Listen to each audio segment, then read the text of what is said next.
Now we have with us our last interview of the day, Jeff Marks, one of the bright young booksellers in our trade. And Jeff, could you just give us something about your background? Where you come from, brothers and sisters, what your parents do, what you do, and take us through high school and college in a sort of like short biography.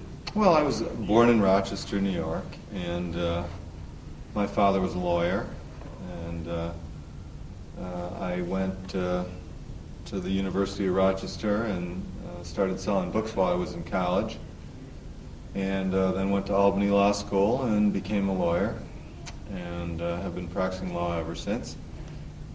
But I started, as I said, selling books when I think I was a sophomore in college.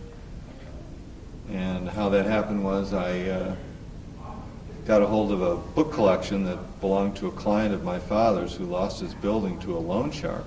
And the loan shark didn't want the library, so it was given to me. And I didn't know what a first edition was or anything else about it at the time, and somehow got interested and went on from there as a part-time bookseller. I was never involved full-time. But I became very active and started doing fairs all over the country and made friends with some booksellers that, sort of changed my whole path, really. I don't think you would even know who I was were it not for those people.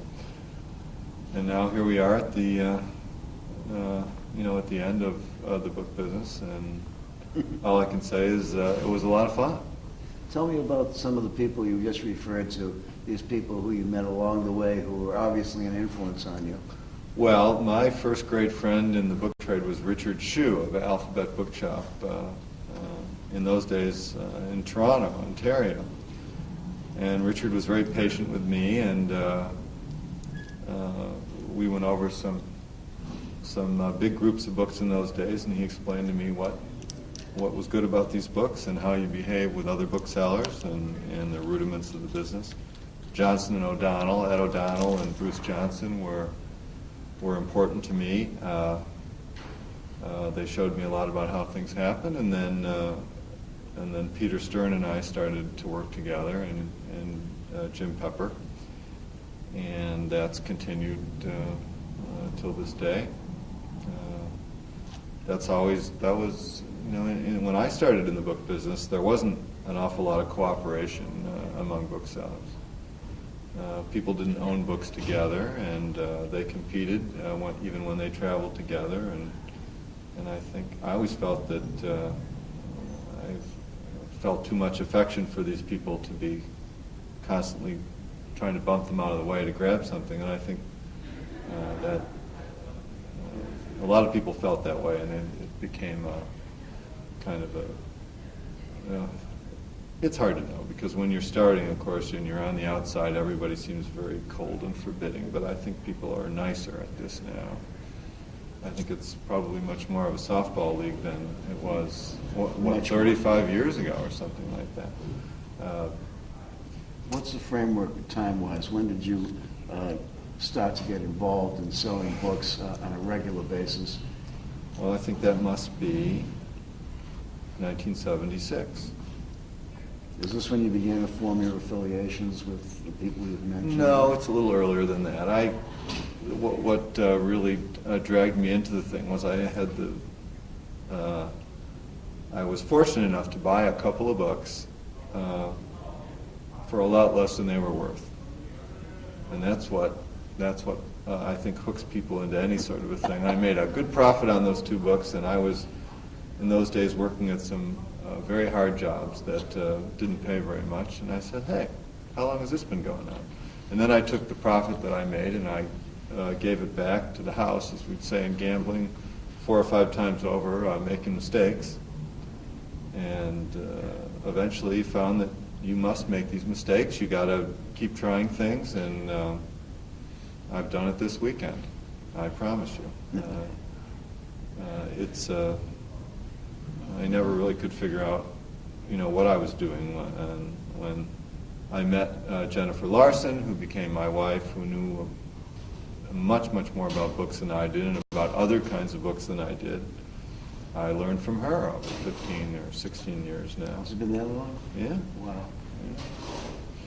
Yeah. And so now I'll try anything, often with disastrous results. Is your dad still alive? No. He died in 1999, and he was constantly amazed by what we were doing. And I remember one morning he said, "What are you going to do today?" I said, "Well, I've got to go to Philadelphia and buy a book." And he says, "What do you have to pay for the book?" He says, and I told him. And he said, "Well, that's more than I paid for our first house." He couldn't understand the way the book business worked. His two complaints were that he says, all you booksellers do is take in each other's washing, meaning that we just sold books to each other. There actually were no customers. And the other thing he couldn't understand was all the amount of money that was involved in all these complicated deals, and there was nothing in writing about it. Yeah. It took him a long time to overcome his scruples as a very conservative lawyer. He said, "How can you do these things? And what do you know about these people?" I said, "Same thing they know about me." I said, "We've never had a problem like that." Do you have any sort of internet presence? We have about 18,000 books online.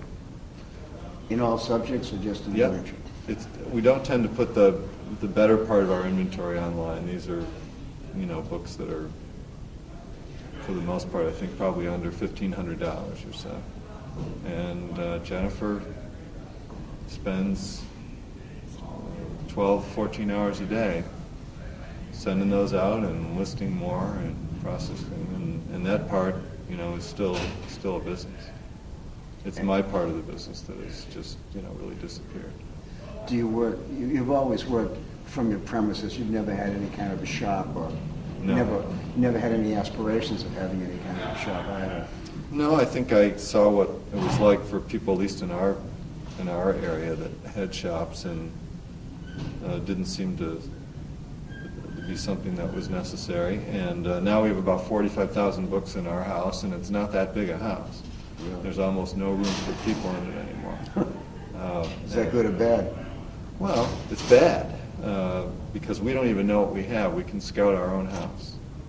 I've often said that's the best place to start. Well, there are many, many, many interesting things in my house that I'm not aware that we have. And, that's no way to conduct a business. But Well, I've always made jokes about anybody calling this a business. It's not a business at all, really. you took a little break a couple of years ago when things began economically to turn down. You want to talk a little bit about what your thinking was and what your feelings are about the trade? Yep.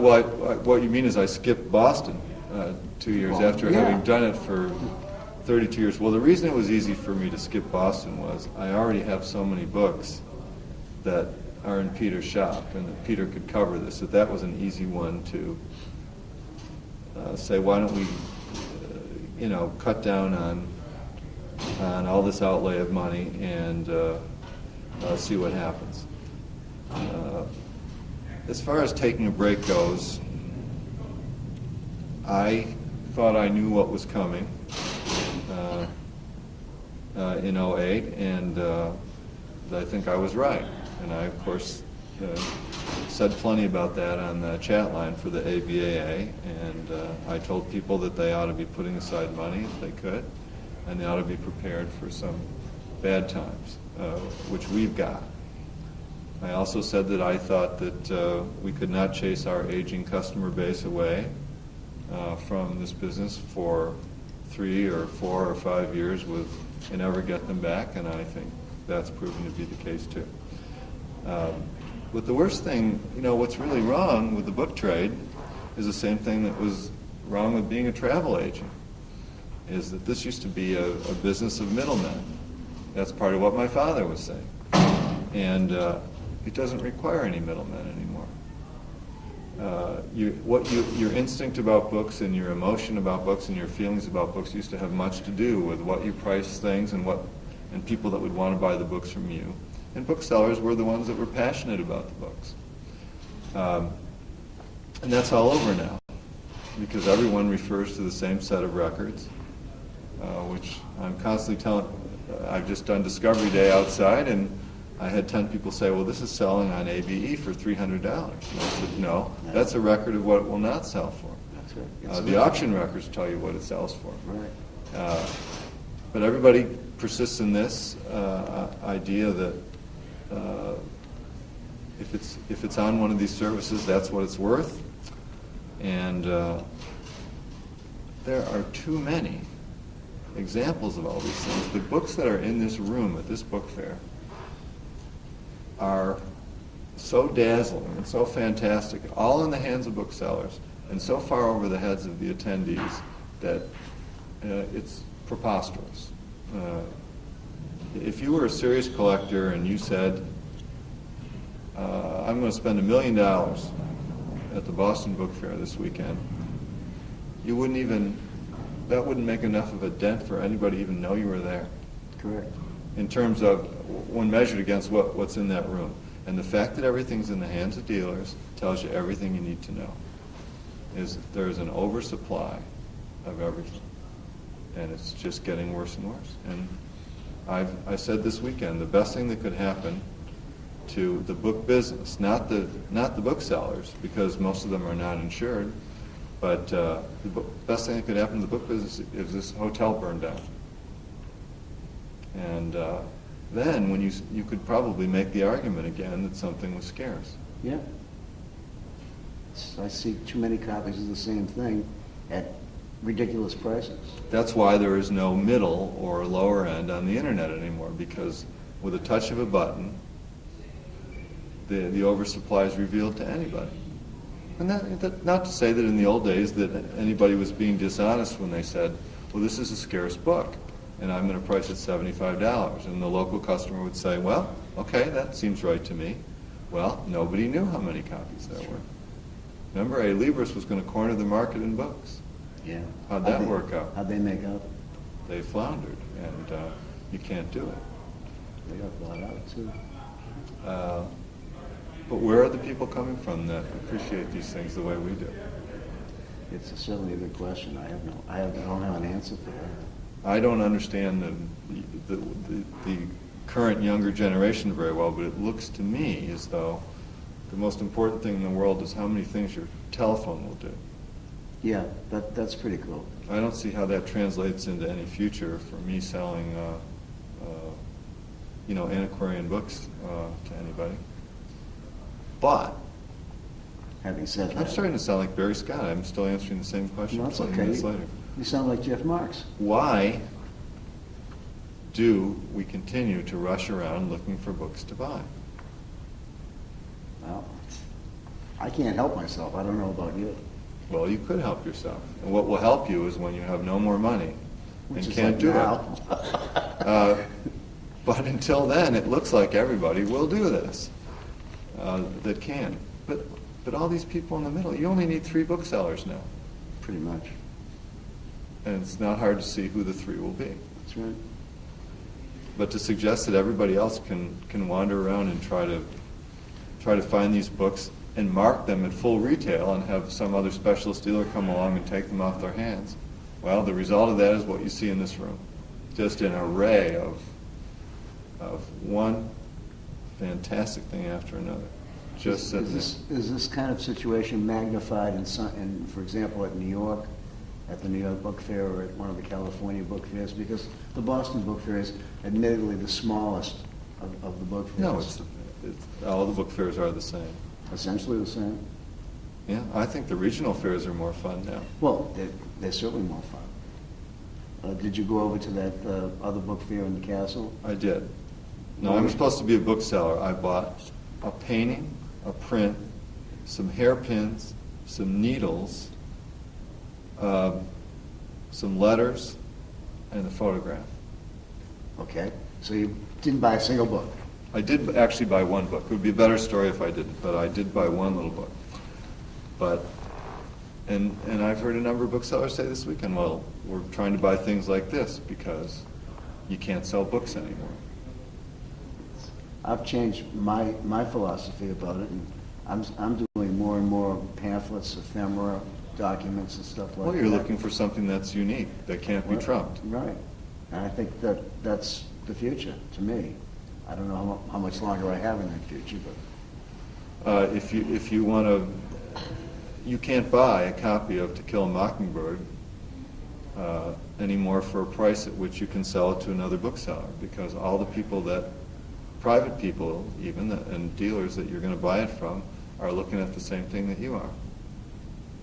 And what hasn't happened yet, which is interesting, is that people have not said, even though I'm going to lose money on this piece of my inventory, I'm going to sell it for whatever I can.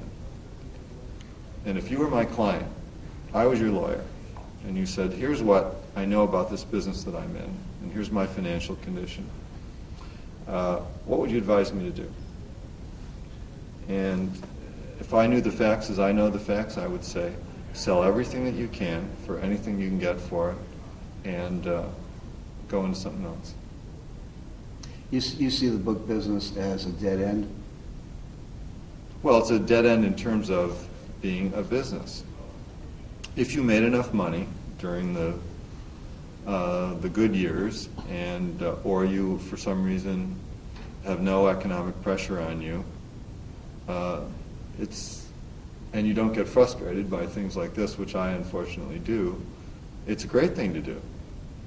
But the idea of making a living at this, you know, you know what I used to say at the seminar when everybody else was saying to these people in the audience, sure, quit your jobs and go into the book business, so rewarding. I'd say, if you have a job with health insurance, you're out of your mind to think of leaving. If you want to try to fool around selling books at night, that's what I did. Or the weekends? Do it. Yeah.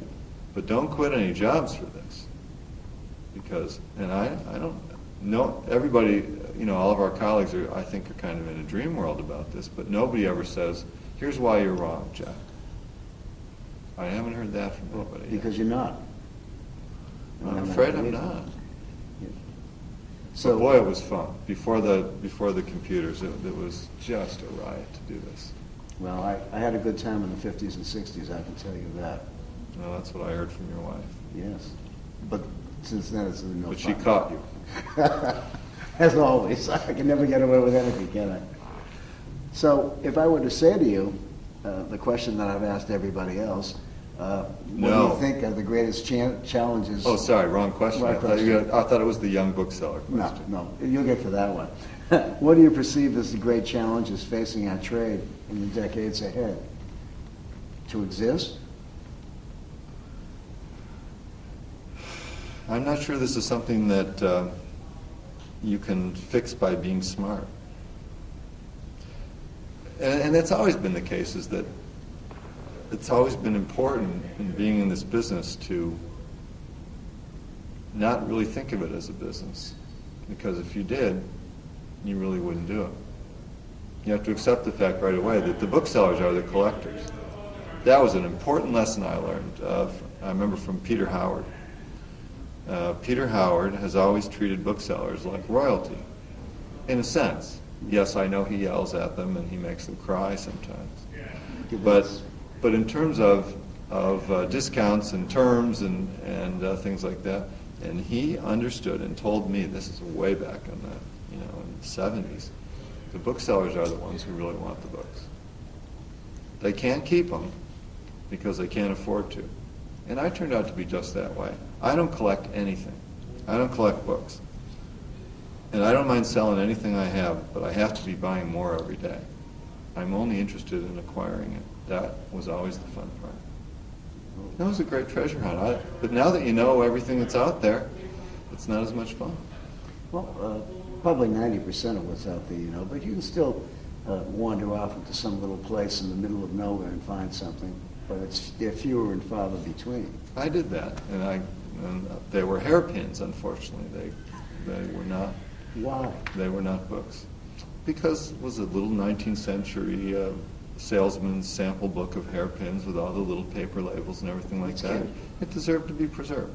So now it'll go in my house, and when they carry me out of there, somebody else will have to deal with it. If they can find it. But is this a business? No. This is, to go back to your question, this is not a business. So I don't understand computers. I don't understand merchandising or marketing. one of our colleagues, has a press agent, and maybe more than one, for all I know.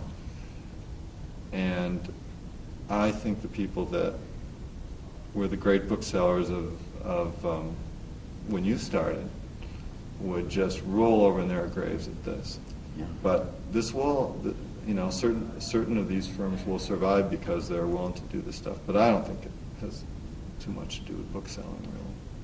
Talk a little bit about the Rochester Book Fair, which I know you've been involved with for a number of years. And someone once told me that you sell books there from anywhere from 6 figures to 1 figure. Well, I don't remember selling any for 6 figures, but we certainly take them out for a ride and take them over there. What we're doing at regional book fairs now is selling books that are sort of generally available online for $15 to $45, and we're pricing them $4 and $5 and $10. So we go to a regional fair, we scout the fair, we try to buy whatever's good. Again, no good reason for it, but that's what we do. And then instead of sitting there with our hands folded for the next 2 days, we're kind of rushed off our feet, selling these cheap books to people, and people will buy those like mad. And the books get a new home, and somebody's actually going to read them. But it's not antiquarian book selling. It's just something to keep you busy. Keep you busy. If you're willing to rent the truck or destroy your vehicle and drive them there and haul them in there and haul them out. This summer we did a Denver book fair and then Chicago the next weekend, and I think we sold 35 or 40 boxes of those books.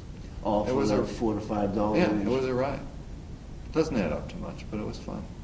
It was a lot of invoice writing. Yeah. If you do write invoices for Yeah, that we stuff. do. We do. Jennifer gets tired out from waiting on those people, but it's still better than just sitting there and going, what am I doing here? You're going to begin to question all these things that... So Rochester, we do the same thing that's there, and of course that's a little nicer because we're home. We have a Yeah. little party for the exhibitors, and people come over to the house and spill their drinks on everything. It's kind of Do they ever find anything? Sometimes they try to. What percentage of your business is made up of direct selling, book fairs and internet? Can you pinpoint it in Well, any that's way? different because, the higher end of our business used to account, at least if you analyze it in terms of gross sales, was a big part of it. Now the internet business is, important. What value on your internet? What are you selling between X and Y? As I say, the listings are mostly under 1,500, and almost, I would say that the average sale is a lot closer to $150 or $250 than anything else. Are you selling mainly to privates or libraries or dealers, or some balance in between? I think there's many more private sales out of that. Not much from institutions. Sometimes. Do the librarians ever show up at the Rochester Book Fair? Yeah. Do they buy anything, or do they just come to kibitz? Well, once in a while they do. We're starting to hear from librarians now that want our help in deaccessioning books that they Rob was discovered talking that are about that. valuable. Rob was saying, Rob. Well, I took Rob along on this thing that we're working on now, and the librarians don't know what to do with these books. They don't know anything about them. They were bought by a librarian from an earlier period, and there's some very good books there. So what do? Well, Are they looking to sell them, or are they yeah, looking to trade them? I think they're going to sell them to us. I don't think they're really looking to acquire too much.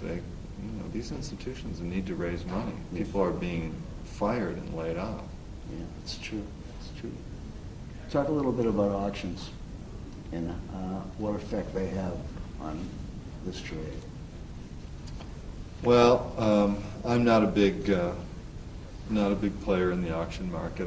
My philosophy in the old days was that was the dumbest way to buy inventory, because the whole world looked at it.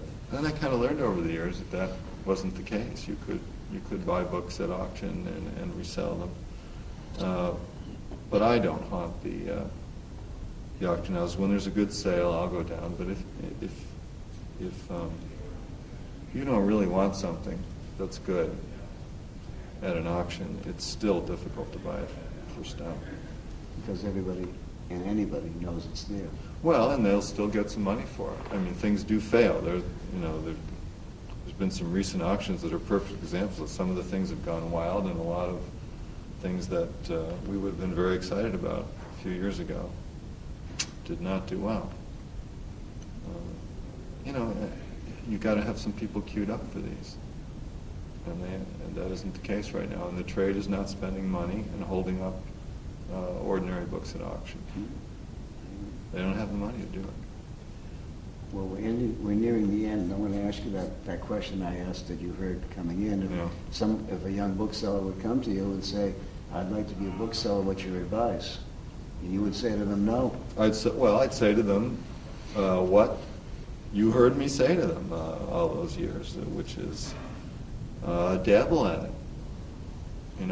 Remember we have all these people there, and all they'd be worried about is designing their logo and their business equipment and everything. I said, well, look, why don't you go out and see if you can scout some books and find a way to sell them. And I couldn't decide whether that was like advising people about harness for your horse and buggy, because these younger people are so tied into the idea of computers and merchandising and all this stuff. And you know what? They're probably right. But I'm not so sure about you gotta. How do you even? I think you should probably be buying and selling 10 books books for 10 years before you decide you're worried about what your logo looks like.